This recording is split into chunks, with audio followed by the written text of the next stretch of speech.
Hello everybody, this is Herotrev. Welcome back to Let's Play 999. I accidentally skipped to the next scene of dialogue. And yeah, let's get started. Junpei. Her words echoed through Junpei's head. And suddenly his memory returned. Anake? Or Akane? He hadn't realized it before. This was the girl Akane Kurosaki. She and Junpei had been friends in childhood, and they'd gone to elementary 6 years. They'd gone to elementary together for 6 years. But what was she doing on this ship? Her eyes were soft, only inches away from his own. He could feel her warmth. He could feel the warmth off her face. Feelings he had thought long forgotten began to work their way to the surface. He could feel his face heating up. At that moment, a speaker cracked to life. A cold, eerie voice filled the room. Welcome aboard. It's not him. It's probably the guy who kidnapped us, so it's welcome aboard. I welcome you all to the bottom of my heart, to my vessel. With the voice invasion, the spell between Junpei and Anake was broken. Akane. Not Akane. Akane. All hints of burgeoning... Wait. Can't say it. Romance instantly forgotten. They hurriedly untangled themselves from one another and struggled to get to their feet. Their 7 companions heard the voice as their faces gone pale. They looked around frantically, desperate to locate the source of the voice. As they found it, a speaker set in the ceiling. I am Zero, the captain of this vessel. I'm also the person who invited you here. The voice was harsh, obscured occasionally by a crackle of static. But Junpei recognized it. How could he have forgotten? It was the same voice he heard from the man in the gas mask. Hey, a-hole! What the hell is this? Come on! Come on out here. I want to get a look at you. What do you mean? What do you mean, do to us? I mean, I meant to have you participated in the game. Some of you already are familiar with this game. The Nonary game. It's a game where you put your life on the line. Nonary game? What the hell was that? The voice continued, implacable. The rules of the Nonary game can be found upon your person. There are simple rules. Or they are simple rules. Read them. Nonary game? Hey, there's something in my pocket. Check this out. Several reached into his pocket and pulled out a small slip of paper. The rest of them reached into their own pockets and pulled out a similar slip of paper. Junpei followed suit and dug into his pocket of his pants. He felt the telltale crumple of paper and slight damp from his earlier ordeal. Hey, I got one too. Then it would seem Zero has fitted grace upon each with one letter. Would you mind terribly reading upon the young man? His request had been delivered to Junpei, who, after a short moment of surprise, has been done. On the ship, you will find awful doors embedded with numbers. We call them numbered doors. The doors in front of you are a pair of the same. The key to open one of these doors is a numbered bracelet that each of you possess. Should you total the number on numbered bracelets, you would find the digital root of that number equal to the number of doors that will open. Wait. Only those who have opened the door may pass. There are, however, limits. Only 3 and 5 people can pass through a numbered door. All those who entered must leave, and all those who entered must contribute. Bracelet and Junpei figured had to mean the bulky thing on his wrist. He glanced at it, and everyone else had a look, and it had come to the same conclusion. The purpose of the game is simple. Leave this ship alive. It's hidden, but the exit can be found. Seek a way out. Seek the door that carries a 9. Junpei had reached the end of the letter. At the end of the letter, there was a long moment of silence, and the speaker crackled into life once more. There's one last thing I must tell you. As you have no doubt summarized, the ship has begun to sink. On April 14th, 1912, the famous ocean liner Titanic crashed into an iceberg. After remaining afloat 2 hours and 40 minutes, it sank beneath the waters of the North Atlantic. I'll give you more time. 9 hours. That's all the time. That is the time you will be given to make your escape. The voice finished and the speaker went silent. The sound of a bell tolling echoed through the hall. It came from a dance hall adjacent stairwell. It took those assembled on the stairs a mere moment to trace that sound of an antique clock. 7, 8, 9. The sound of 9 bells. The 10th never came. That means the time was 9 o'clock. Most likely 9 o'clock in the evening. When Junpei had peered out the window of his cell, seen nothing but blackness. It had to have been a nightmare. If that was the case, it would seem... Oh! Then they would need to escape by 6 a.m. the following day. Now it's time. Let our games begin. I wish you all the best of luck. Okay! The speaker went dead and did not speak again. Silver yelled at the speaker with language coarse enough to embarrass a sailor, but the rest of Junpei's companions were silent, deep in thought. Junpei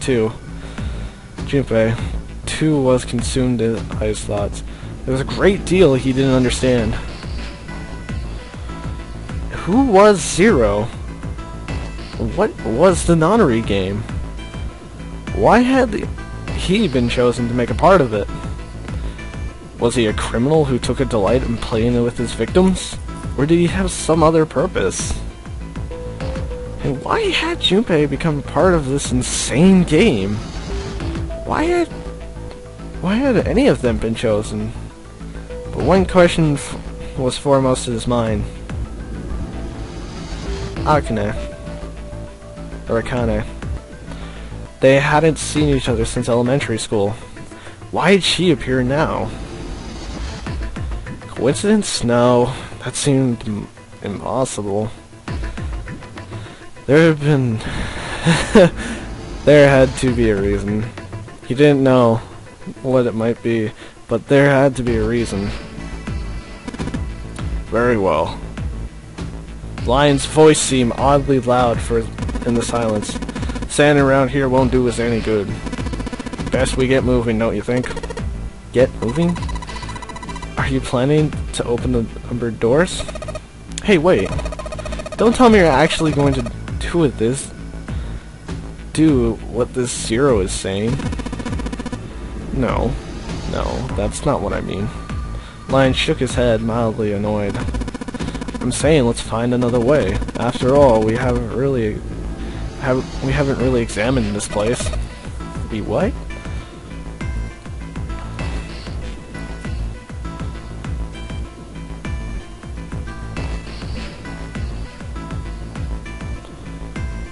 Oh no.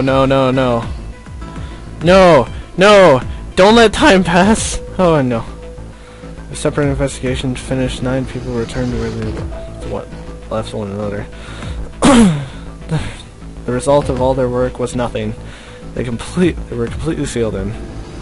They had nothing completely to go waste. However, they had learned the numbers on their source part of the ship could reach. It seems they were confined to decks A through C. C deck was far down, and they would be able to go. However, the reason behind they would, honestly go. The reason being that D deck was completely submerged. Strangely, however, the water had risen no higher than D deck. Flows seemed to have stopped, somehow evidence the surface of the water on D deck was smooth as glass. Fritz kneeled down and drew his hand across it. Perhaps this Zero fellow has been used some sort of remote control to seal a watertight door lower down. He said our time limit was 9 hours. In other words, the water won't rise for another 9 hours. Then you say we won't sink till then? Well, that may be too optimistic. No, point to wishful thinking. There were 3 metal doors on C deck. A single door stood to the side of 2 more walls facing the central staircase. None of them had a number verification fight. However, the door is locked. Sorry.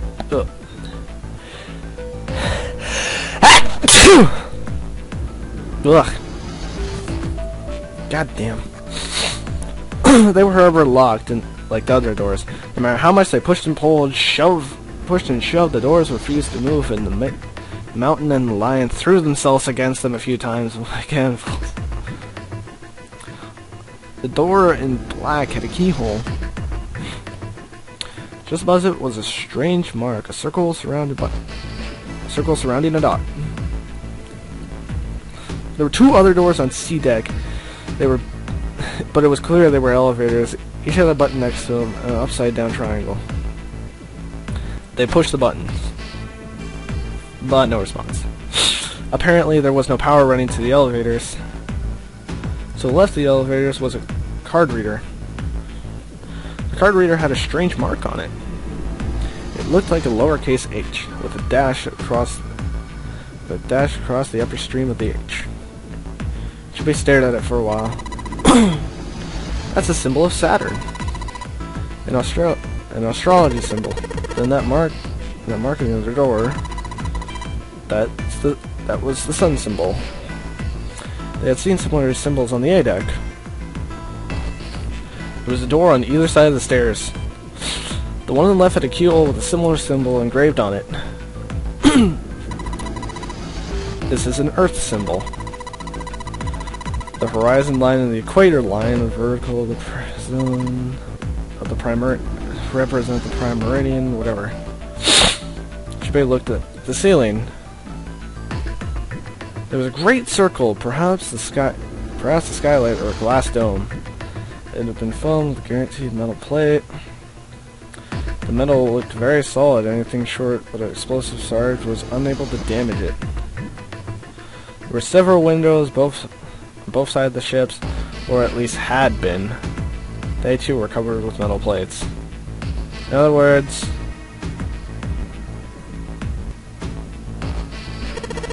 yeah, we're trapped in here. All the exits go nowhere. Junpei was not happy. The girl with pink hair spoke up. Well, I'm sure they go somewhere, we just can't open them. Then the mountain spoke. We don't know that. For all we know, they could just open into walls or take us in circles. Prince did not agree. I'm sure they go somewhere. Otherwise, what would the point be? And we can't open them. Well, 2 of them at least.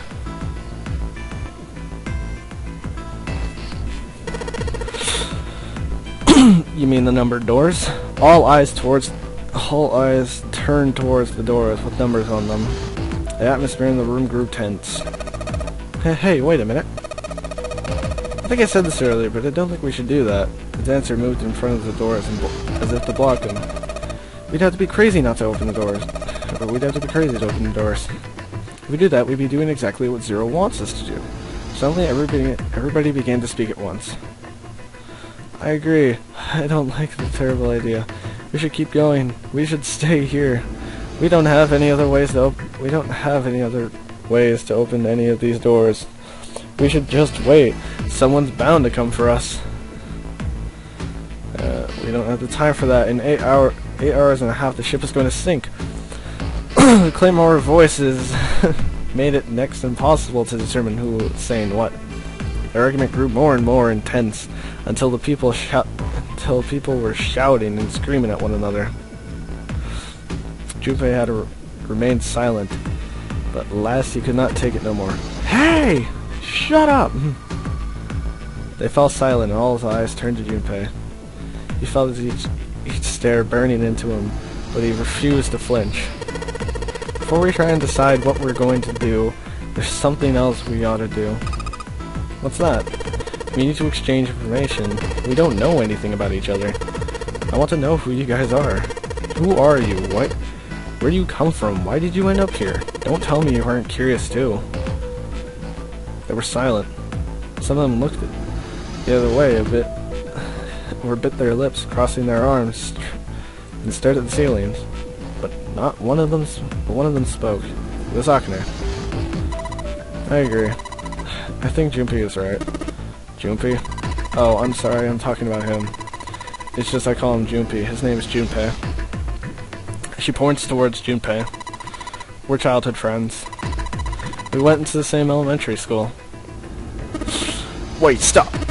Don't tell us we got stuff out of school about you. Zero's probably watching us right now. What are you gonna do if he's listening? Would that be bad? Hell yeah, it would. We don't know much about the bastard who knows about us. Maybe he's just picking a bunch of random people to kidnap. If that is the case, then it'd be dangerous for him to let us know too much. If Zero knows who we are, he'd go after our families. Maybe he had him get him do some stuff, you know. But we still need to know our names, don't we? It's gonna be hard to talk to each other if we don't know names. Alright, then why don't we have code names? To him, apparently, it seemed like the obvious solution. Code names? Yeah, we'll each pick something. Like, I'll be 7. 7? Why are you 7? It seemed like a rather fair question. Mountain stuck out his left arm. Shows the bracelet, mine says 7. Oh, I get it. Yeah, that's a good idea. He smirked. Alright, then I'm going to be Santa. Any of you chumps know what no Japanese? No? Sand means 3, so I'll be Santa. You know, like Santa Claus fits, don't you? And the bracelet on your number? Yep, it's got a 3 on it. Good job, Grandpa. It's like a moment. Something might have done. Silver thrust out his left hand. Sure enough, on the face of the bracelet, read 3. Very well then. I'll go next, shall I? My bracelet says number 1. Given that, I think Ace seems very appropriate. I'll be a Lotus, as I'm sure all you know it has 8 petals. Which means, of course, my bracelet is number 8. I would appreciate it if you called me Snake. My bracelet is number 2. Since Ace chose the card, I choose Snake Eyes clearly, which is practical relevance that I'm given that I'm blind. Blind? Really? He kept his eyes closed during the ordeal, which says something strange. But to hear it said so casually, it's as if something of a surprise. Everyone seemed a little nervous at the Prince's proclamations, but no one seemed to know how to react to it. There was one person, however, who didn't seem surprised in the least. It was the girl with pink hair. I want to be called Clover. You know, like 4 leaves. Good luck, right? Looking almost bored, she held out her left hand. The face of her bracelet showed the number 4. They'd come around to Junpei. He held out his bracelet. Alright, my number's 5, so my code name's gonna be... I have 1. It's not like there's gonna be a point to it now. The dancer cuts him off mid-sentence. I mean, we all know your name already. Junpei. Uh-oh. They all nodded. Akane stepped forward nervously. Then you should all call me by my name, too. Because, I mean, it doesn't seem fair to Junpei. I think it's not cool for him to hide your name after telling us. Akane fidgets awkwardly. Junpei decided he had to do something. What's your bracelet number? 6? She hesitated for a moment and held out her left hand. She claimed the bracelet's face was 6. Although for a moment, looked at it for a moment, Junpei thought, alright then, why don't we call you June? June? You know, it's the 6th month of the year. So you're June. Junpei. Akane kneaded her hand, looked up at Junpei uncertainly. He smiled back at her reassuringly.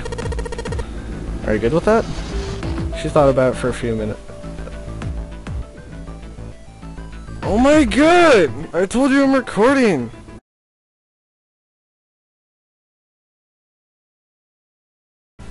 Awkward call! Alright, she thought for a few moments, and then it seemed the decision gave a small nod.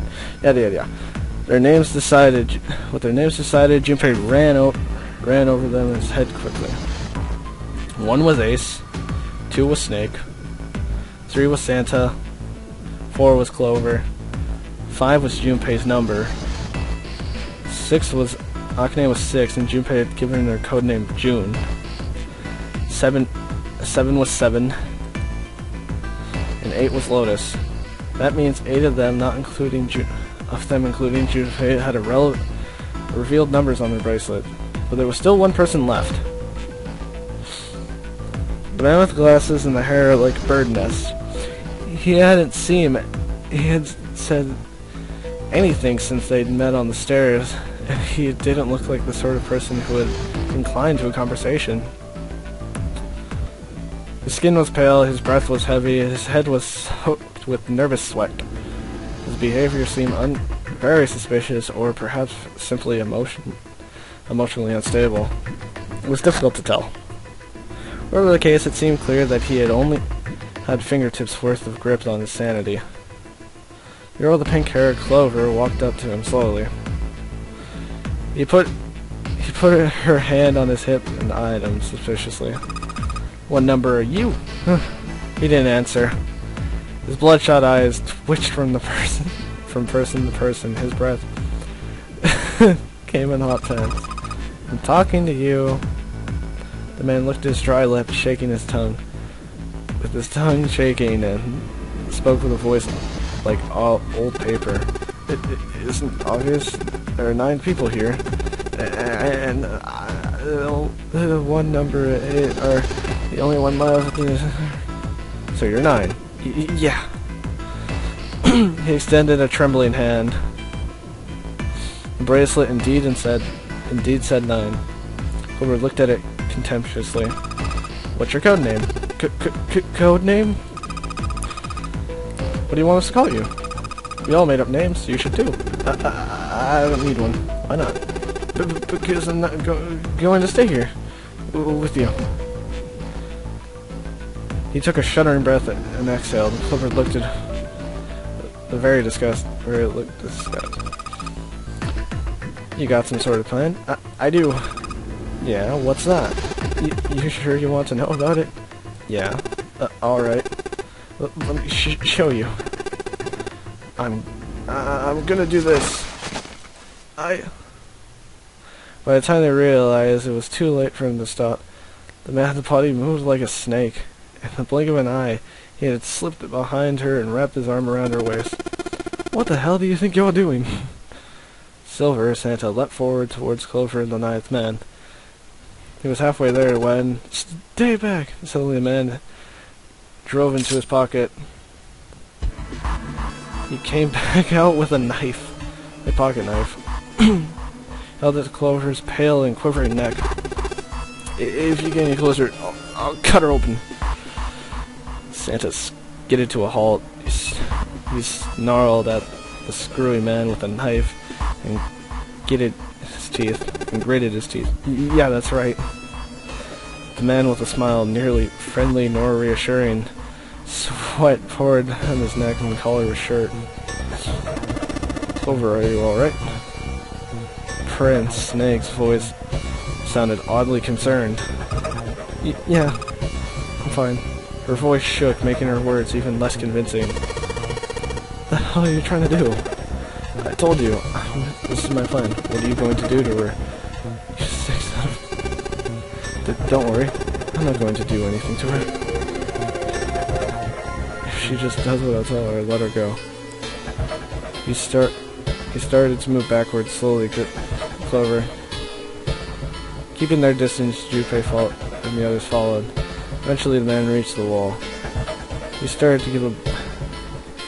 heard his back touched and glanced around quickly. He spoke. Verify. Huh? On the left. Look to your left. Do you see the device on the wall? Place your hand on it and scan it on the round part. What if I don't? The man nostrils flared as he looked like he was about to choke. Are you an idiot? What do you think? I could slit your throat right now. I'll kill you if I have to. All I need is your bracelet. Just do it. Do it now. He pressed the knife against Clover's neck hard. Slowly she stretched her arm out towards the device. Her back to it, she'd feel around for a moment. She felt the circle panel.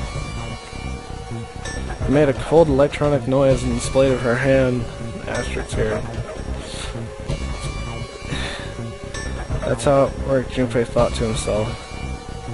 By placing the palm on what the Nightman called the scanner panel, the user's bracelet would be entered into the device. You should total the numbers of your number bracelet and find the digital root of the number on the door will open. Junpei shifted his eyes to the door itself. Number 5 was on it. Ninth Man seemed a little more about the device operation than he should. He had known exactly what to do. Good. You're done. Next! His blood-eye shot crept until it friendly. Yeah. He stopped on the line, Ace. You're right. You're the one with the number 1 on your bracelet. Yeah, I am, so. Then you're next. Just verify your number like the little brat did. What are you gonna do? Do it! Don't you care what happens to her? Okay, just calm down. Ace held up his hand and palm, then jerked his chin towards the device. Slowly cautious, Ace moved towards the device. After what seems like an agonizing eternity, he reached it. Now, verify. Ace nodded and placed his hand on the scanner panel. The device began to beep and the second asterisk appeared. The device had Clover and Ace's number. 4 and 1 equals 5. 5 was the same number written on the door, but it wouldn't have just opened yet. 3 and 5 only 3 to 5 people can pass through one numbered door. The door needed at least more than one person. Who would that be? Get back. His voice shook and the knife held the Clover's throat. Made the weirdest can. Ace and took 2, then 3 steps. No farther, more than that. Go all the way back. Ace slowly did what he said. Ninth Man curled his lip, twisted smile. That Junpei understood his plan. Clover's 5, Ace, yada. Ace is 5. Add to the 9th, that makes 4 or 5. In other words, thank God you're all so cooperative. Yeah, now I can get out of this nightmare. He pressed his own hand against the scanner panel. Third Ashes appeared on the screen. He dropped his lever and ice pole.